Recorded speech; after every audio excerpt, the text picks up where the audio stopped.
Tragedia di Suviana, 3 dispersi, il tecnico padovano Adriano Scandellari di Ponte San Nicolò, 2 i veneti feriti, un veneziano di 59 anni ricoverato a Pisa e un 54enne padovano in prognosi riservata a Parma. Grave episodio nel carcere di Belluno, detenuto scaglia una scrivania e delle sedie contro la direttrice e il comandante di reparto per entrambi escoriazioni, la denuncia della CISL. I 172 anni dalla fondazione della Polizia di Stato a Padova, la cerimonia nell'aula magna dell'università, violenza di genere, baby gang, i temi ricorrenti, presente anche Gino Cecchettin. Lascia il centro di salute mentale in cui era in cura, torna a casa in autostop e aggredisce il padre colpendolo con 5 coltellate, è caduto a Torri del Benacqua, arrestato un 30enne. Anche in Veneto la festa di fine Ramadan a Mestre, 2000 fedeli islamici al parco Piraghetto, timori alla vigilia dopo gli scontri tra 2 fazioni della comunità bengalese. Operazione seconde, casi finanziari di Euronzo scoprono un'evasione dell'IMU per circa 115.000 euro, intercettati 43 turisti che avevano trasferito fittiziamente la loro residenza nelle terre alte. Lo spot delle patatine al posto delle osse ideato da un creativo di Monsellice indigna il parroco di Mestre sui social. Don Natalino Bonazza invita a boicottare il marchio.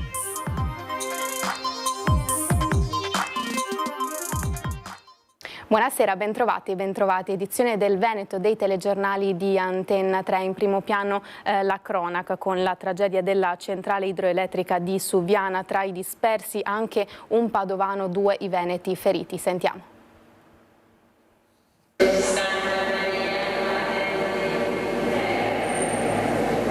La chiesa di Ponte San Nicolò è aperta, si prega incessantemente da ore dopo che il parroco, Don Daniele Cognolato, ha diffuso nelle chat della comunità la terribile notizia.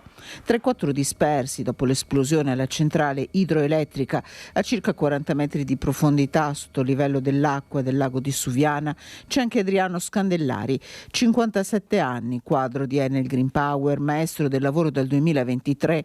L'ingegnere e la sua famiglia sono conosciutissimi e amati da tutta la comunità. Se questa è stata una bomba, oggi è stata una bomba ancora più forte perché è una delle famiglie più radicate nel paese e quindi ovviamente questa conoscenza personale ti porta ad avere una ulteriore apprensione, un'ulteriore angoscia, un'ulteriore preoccupazione. Mentre nella chiesa dedicata a San Nicolò Vescovo continuano le preghiere, nel Bolognese sono corsi il sindaco Martino Schiavon e anche il parroco della comunità.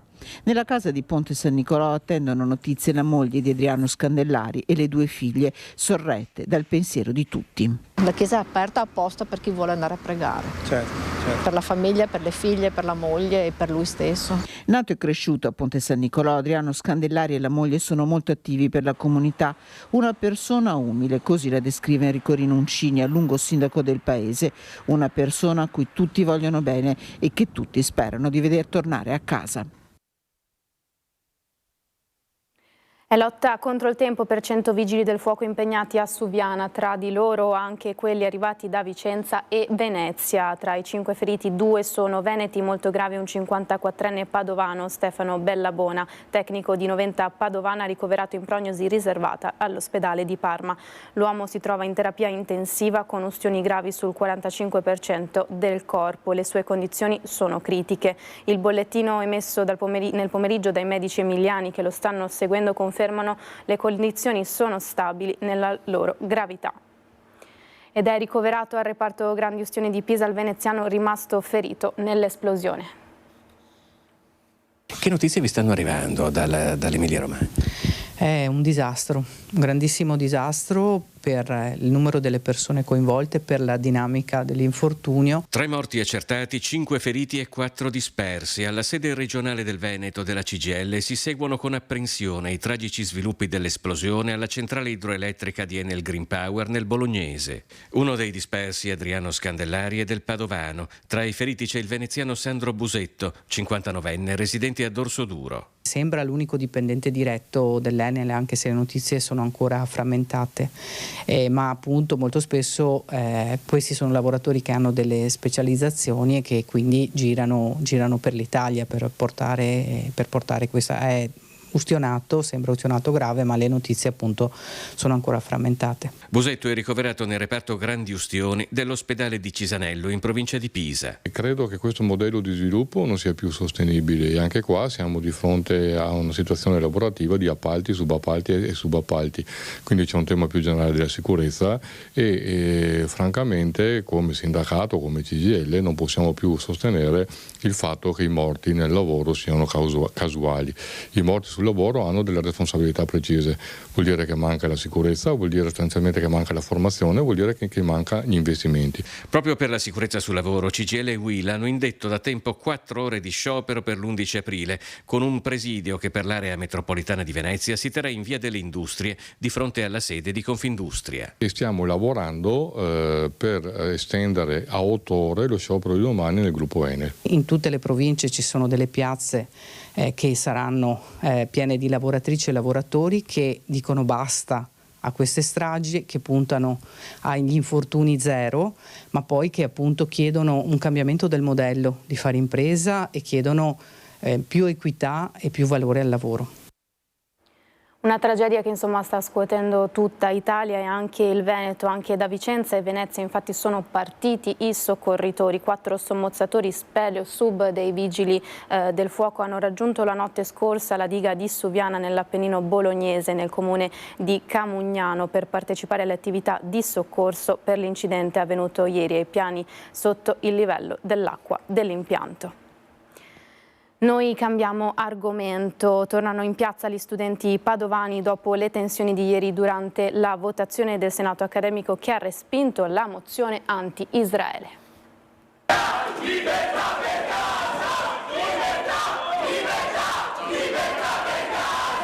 Dopo le tensioni tra polizia e studenti all'esterno del BO durante la seduta del Senato accademico che ha respinto la mozione che chiedeva all'Università di Padova di interrompere i rapporti di collaborazione scientifica con gli atenei israeliani, gli universitari dei collettivi di Spazio Cattai, dell'Assemblea Studentesca per la Palestina e Potere al Popolo sono tornati in piazza davanti alla sede centrale dell'università per chiedere spiegazioni alla rettrice Daniele Mapelli, che ha votato contro la mozione. Riteniamo inaccettabile il silenzio dell'università, non solo su quello che sta succedendo in Palestina, ma anche su quello che è successo ieri qui davanti a Palazzo Bo. Noi abbiamo provato ad entrare, avevamo mandato una richiesta formale con molto anticipo per avere una nostra delegazione dentro al Senato. Questa richiesta è stata respinta e siamo rimasti chiusi fuori dalla nostra università. Noi continuiamo a chiedere il boicottaggio accademico, quindi che le università italiane in generale non collaborino direttamente con il sistema di apartheid e col genocidio che sta avvenendo ora a Gaza. Il pomeriggio di ieri è stato segnato da 2 momenti di forte tensione, quando i collettivi universitari hanno tentato per ben 2 volte di forzare il cordone di polizia che sbarrava gli ingressi a Palazzo Bo.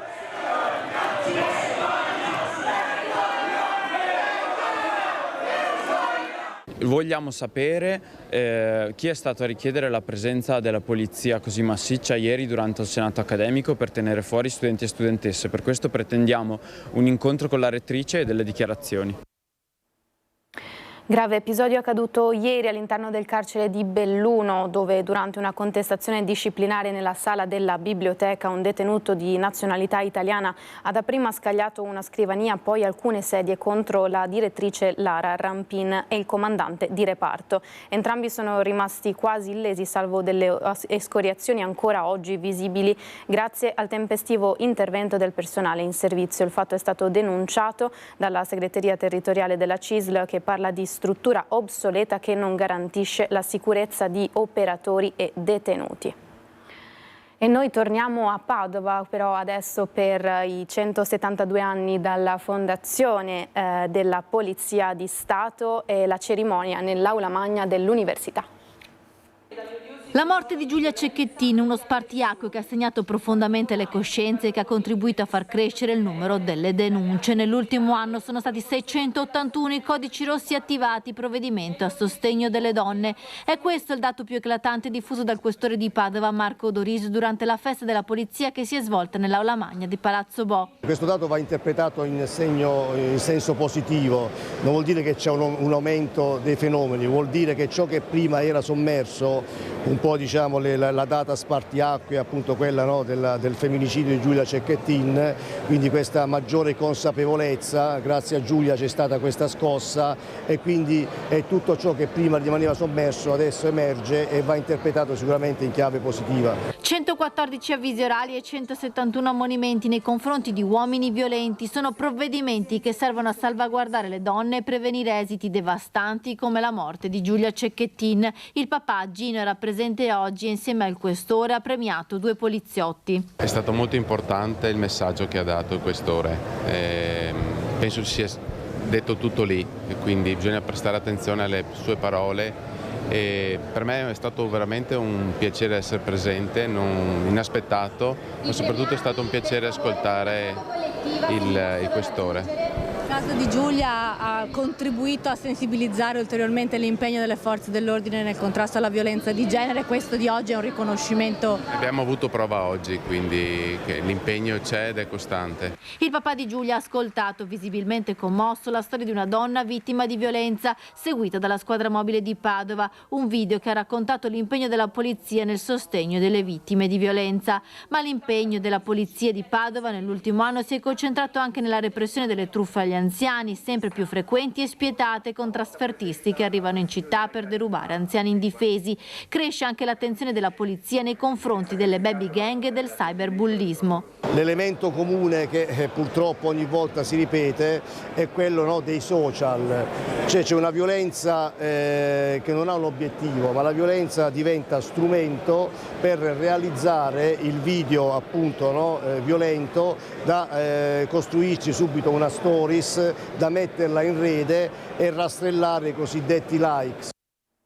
Ci spostiamo nel Veronese adesso, dove i carabinieri di Torri del Benaco nella serata di ieri hanno arrestato un 30enne italiano in seguito a un'ordinanza di custodia cautelare emessa dal GIP del Tribunale di Verona. L'uomo sarebbe responsabile di una violenta aggressione nei confronti del padre, colpito alla schiena e al petto con 5 coltellate davanti alla madre che ha dato l'allarme. Il 30enne, che era tornato a casa in autostop dal centro di salute mentale dove era in cura, è stato trasferito nel carcere di Verona. Sempre a Verona, perché sono in totale 8 le misure di prevenzione notificate dal questore di Verona a 4 minorenni presunti autori di una rapina tentata in zona stadio il 30 marzo scorso, che erano stati subito identificati dalle volanti della Polizia di Stato. Avevano utilizzato una riproduzione fedele di una pistola. La notifica dei provvedimenti ai minori è avvenuta ieri alla presenza dei genitori, 3 dei quali giovani sono stati autorizzati dal Tribunale per i minorenni di Venezia ad uscire dall'abitazione per il tempo necessario a recarsi in questura. Noi torniamo con le notizie subito dopo qualche istante di pubblicità. Tra poco.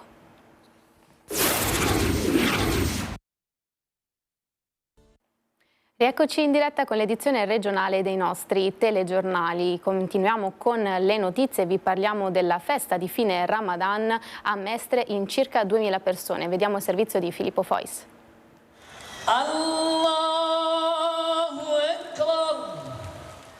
Oltre al nostro staff c'erano delle pattuglie della polizia, dei carabinieri e della polizia locale che hanno presidiato fuori dall'area, però è andato molto bene.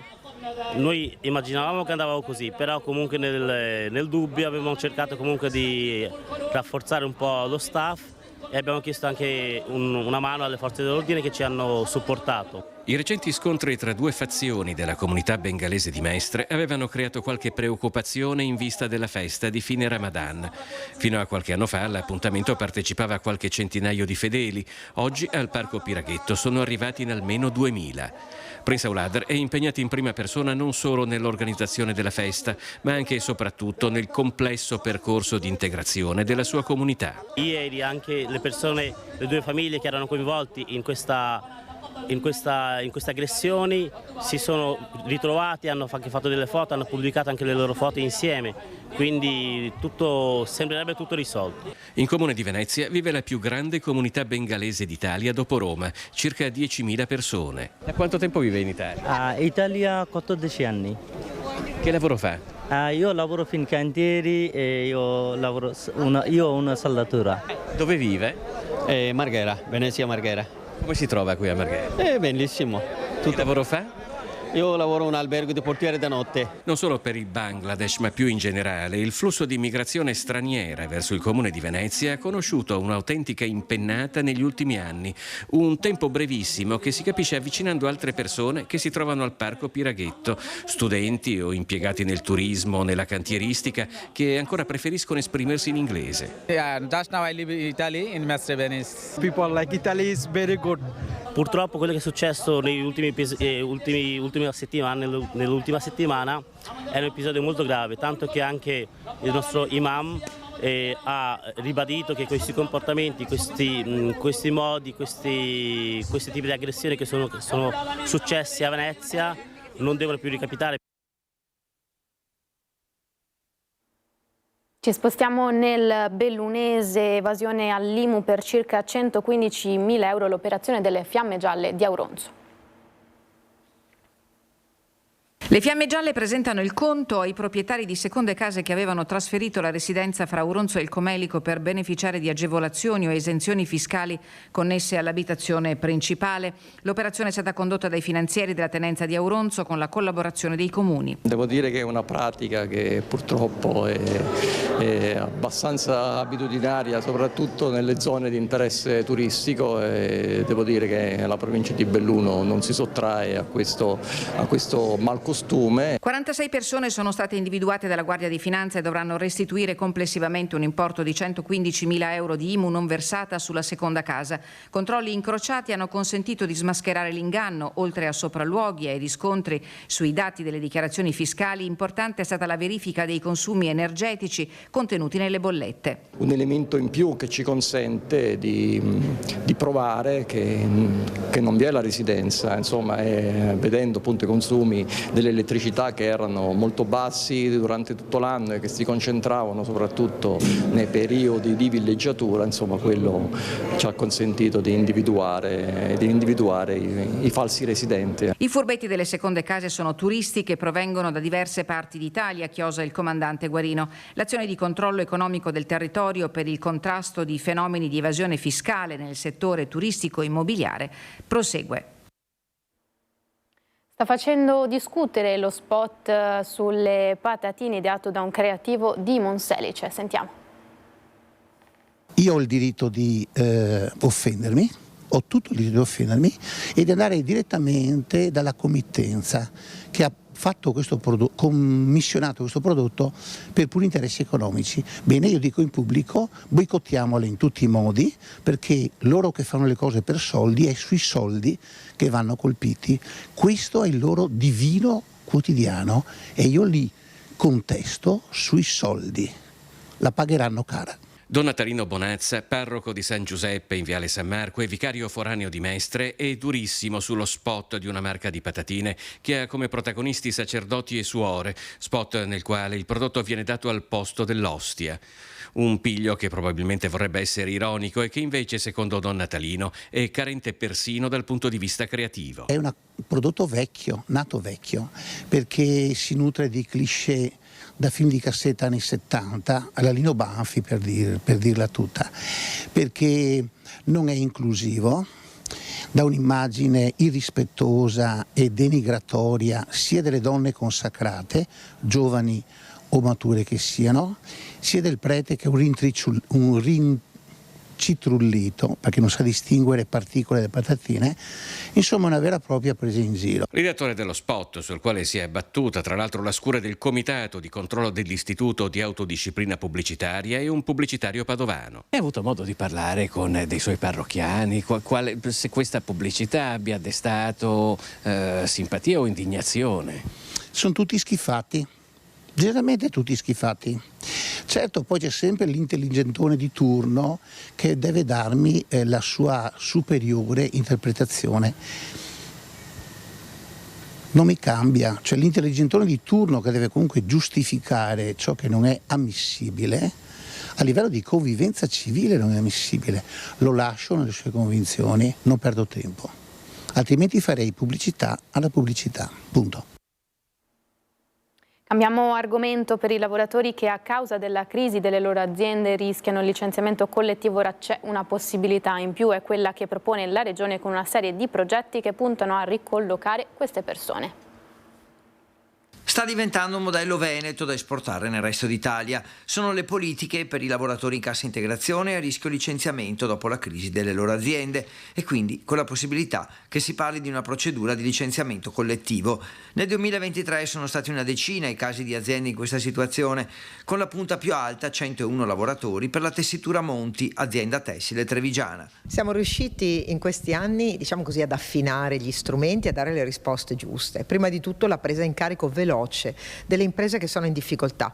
Più si aspetta a tempo, più la crisi diventa grave. E così abbiamo con lo strumento di GOL, che è lo strumento per la garanzia dell'occupabilità dei lavoratori, con i soldi del PNRR preso le buone pratiche del Veneto e fatte diventare uno strumento che oggi è guardato in tutta Italia. Il modello Veneto utilizza lo schema di collaborazione pubblico-privato, attribuisce un ruolo attivo ai centri per l'impiego, prevede l'obbligatorietà dell'accordo con le parti sociali, dei sindacati e dei datori di lavoro.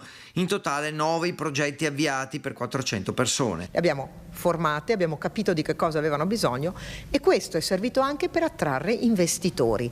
L'azienda che sta guardandosi attorno e ha bisogno di fare un investimento, prima di tutto oggi chiede capitale umano. E quando hai una crisi, dall'altra parte un'azienda che sta male, con dei lavoratori con delle buone competenze, si fa l'insieme. Questa è stata la chiave di lettura che abbiamo voluto e anche un modello vincente. Il Veneto infatti è la prima regione ad aver emesso nel 2023 un avviso ufficiale per la collocazione collettiva dei lavoratori a rischio esubero ed è Veneto il primo progetto approvato nel giugno del 2023. Era l'ultima notizia per questa sera, ora io vi lascio al meteo, grazie per essere stati con noi, una buona serata, arrivederci.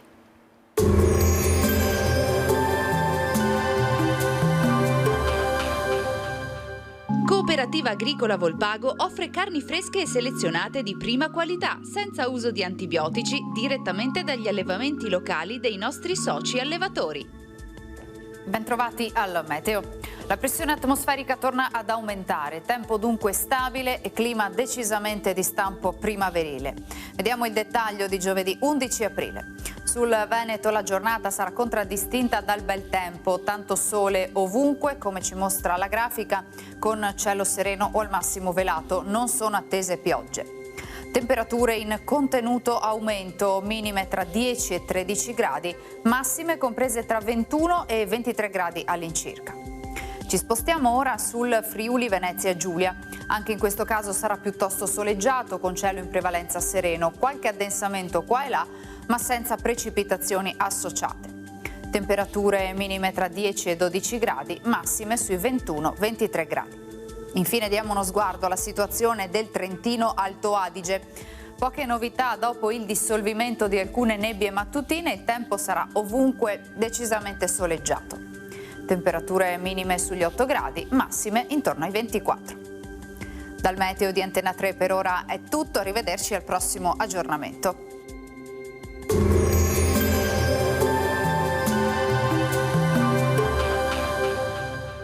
Cooperativa Agricola Volpago offre carni fresche e selezionate di prima qualità, senza uso di antibiotici, direttamente dagli allevamenti locali dei nostri soci allevatori.